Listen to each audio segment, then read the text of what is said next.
السلام علیکم ورحمۃ اللہ وبرکاتہ۔ علل الحدیث لابن ابی حاتم، حدیث نمبر 6۔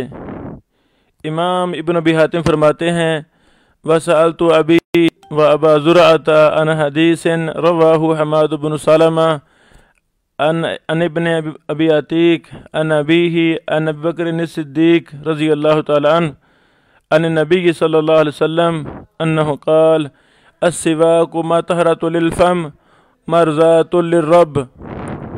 یہ سوال ہے، اس کے جواب میں قالا دونوں نے کہا، یعنی امام ابو حاتم رازی اور امام ابو زرع رازی رحمہم اللہ دونوں نے کہا ھذا خطأ، یہ غلطی ہے، یہ خطا ہے۔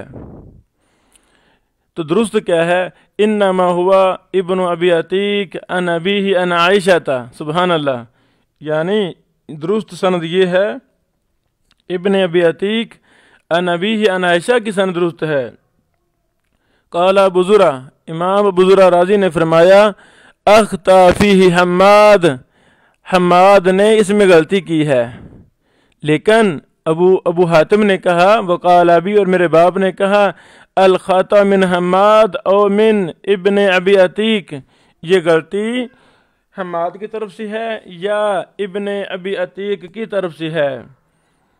یعنی امام ابو زرع رازی رحمہ اللہ کو کنفرم ہے کہ یہ غلطی حماد نے کی ہے، لیکن امام ابو حاتم رازی رحمہ اللہ کی تحقیق میں یہ غلطی حماد کی طرف سے ہے یا ابن ابی عتیق کی طرف سے ہے۔ ابھی ہم اس کا دراسہ پیش کرتے ہیں تو یہ بھی واضح ہو جائے گا کہ کون سی بات زیادہ درست ہے، یہ حماد کی غلطی ہے یا ابن ابی عتیق سے غلطی ہوئی ہے، دیگر ائمہ محدثین کے اقوال کی روشنی میں۔ اللہ اکبر۔ امام دارقطنی رحمہ اللہ نے علل دارقطنی جلد نمبر 1 صفحہ نمبر 277 میں لکھا ہے کہ اس حدیث کو روایت کرتے ہیں حماد بن سلمہ، وہ ابن ابی عتیق سے، وہ اپنے باپ سے، وہ ابو بکر سے، یعنی جو جس سند کو غلطی قرار دیا امام ابو حاتم اور ابو زرع رازی رحمہ اللہ نے، اسی سند کو ذکر کیا ہے امام دارقطنی نے، اور آگے لکھا ہے وَخَالَفَهُ جَمَاعَةٌ مِّنْ أَهْلِ الْحِجَازِ وَغَيْرِهِمْ، اور اہل حجاز وغیرہ کی ایک جماعت نے اس سند کی مخالفت کی ہے، انہوں نے اس کو ابن ابی عتیق سے روایت کیا ہے، وہ اپنے باپ سے، وہ امی عائشہ سے، وہ نبی علیہ الصلوۃ والسلام سے، وَهُوَ الصَّوَابُ، اور یہی درست ہے۔ سبحان اللہ۔ دو باتیں ہم کرنا چاہتے ہیں۔ پہلی بات یہ ہے کہ سند میں غلطی کیسے پہچانیں گے؟ تمام سندوں کو اکٹھا کریں گے، وہاں سے ہمیں پتہ چل جائے گا کہ لو جی یہ 10 راوی تو سند اس طرح بیان کر رہے ہیں، ایک راوی اس طرح بیان کر رہا ہے، وہاں سے ہمیں جو مخالفت کر رہا ہوگا، مخالفت کرنے والے کی بات غلط ہوگی، وہ معلول ہوگی، جو سارے اتفاقی سند بیان کر رہے ہیں وہ سند درست ہوگی۔ یعنی یہ علت کی معرفت کے طریقوں میں سے ایک طریقہ ہم نے پیچھے اپنے شروع والے لیکچروں میں بیان کیا تھا۔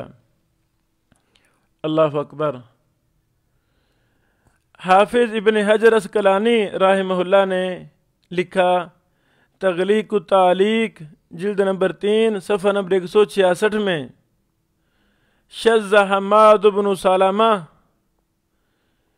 کہ حماد بن سلمہ نے شاذ بات کی ہے، شذ یہ منفرد ہیں، ان سے غلطی ہوئی ہے۔ فرواہ عن ابن ابی عتیق عن ابیہ عن ابی بکر وہو خطأ، اور یہ غلطی ہے۔ یعنی امام دارقطنی نے بھی جس کو غلط قرار دیا، ابو زرع رازی نے، ابو حاتم رازی نے، اسی بات کو حافظ ابن حجر بھی غلط قرار دے رہے ہیں، اور حافظ ابن حجر رحمہ اللہ کی تحقیق میں حماد بن سلمہ کو غلطی لگی ہے۔ سبحان اللہ۔ مجمع الزوائد میں امام حیثمی رحمہ اللہ نے لکھا ہے، جلد نمبر 1 صفحہ نمبر 220 ہے کہ اس کی سند 2 وجہ سے ضعیف ہے۔ پہلی وجہ عبداللہ بن محمد کا ابو بکر سے سماع نہیں ہے، ایک بات. دوسری بات یعنی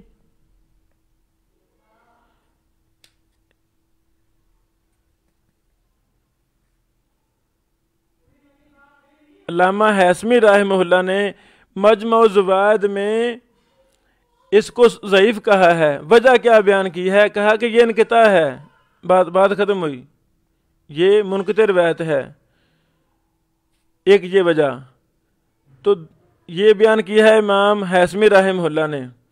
اور دوسری وجہ جو آپ نے دیکھا امام محدثین کے اقوال کی روشنی میں کہ یہ حماد کا اس میں وہم ہے.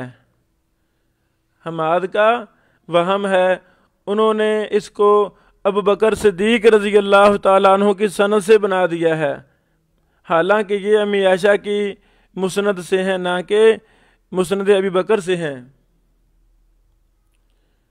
تو اس پر بعض نے یہ نکتہ لکھا ہے کہ علامہ ہیثمی رحمہ اللہ علل کی طرف کم جاتے ہیں، ظاہر کی طرف زیادہ جاتے ہیں، یعنی ظاہر کی بنا پر حکم لگا دیتے ہیں. تو جو علت ہے مخفی چیزوں کی طرف جانا اس کی طرف کم جاتے ہیں. واللہ عالم. شیخ ابو اسحاق الحوینی حافظہ اللہ نے بھی بذل الاحسان جلد نمبر 1 صفحہ نمبر 57 میں یہ بات لکھی ہے.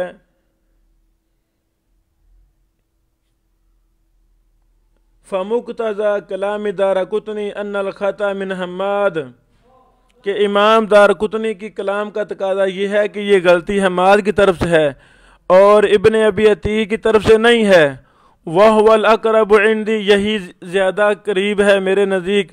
بل هو الصواب، بلکہ یہی درست ہے. آگے لکھتے ہیں کہ اسی کو ابو زرع رازی نے بھی بالجزم کہا ہے. وَقَدْ جَزَمَ ابو زرع ذَلِكَ. بہرحال پھر آگے اختلاف کی وجہ بھی شیخ ابو اسحاق صاحب نے لکھی ہے بذل الاحسان جلد نمبر 1 صفحہ نمبر 57 میں. یہاں پر ایک اور بات اسی حدیث کے متعلقہ طبرانی اوسط میں جلد نمبر 1 صفحہ نمبر 1 میں السواک مطہرۃ للفم ومرضات للرب کے آگے کے لفظ ہیں ومجلات للبصر. یہ طبرانی اوسط کی متن میں ومجلات یا مجلات للبصر کے لفظ ہیں اور یہ ضعیف جداً ہے، سخت ضعیف ہے. جویبر راوی متروک ہے اور بھی اس میں 2 راوی ضعیف ہیں. مفصل بات شیخ البانی رحمہ اللہ نے کی ہے ضعیفہ جلد نمبر 1 صفحہ نمبر 436 میں. بارک اللہ فیکم.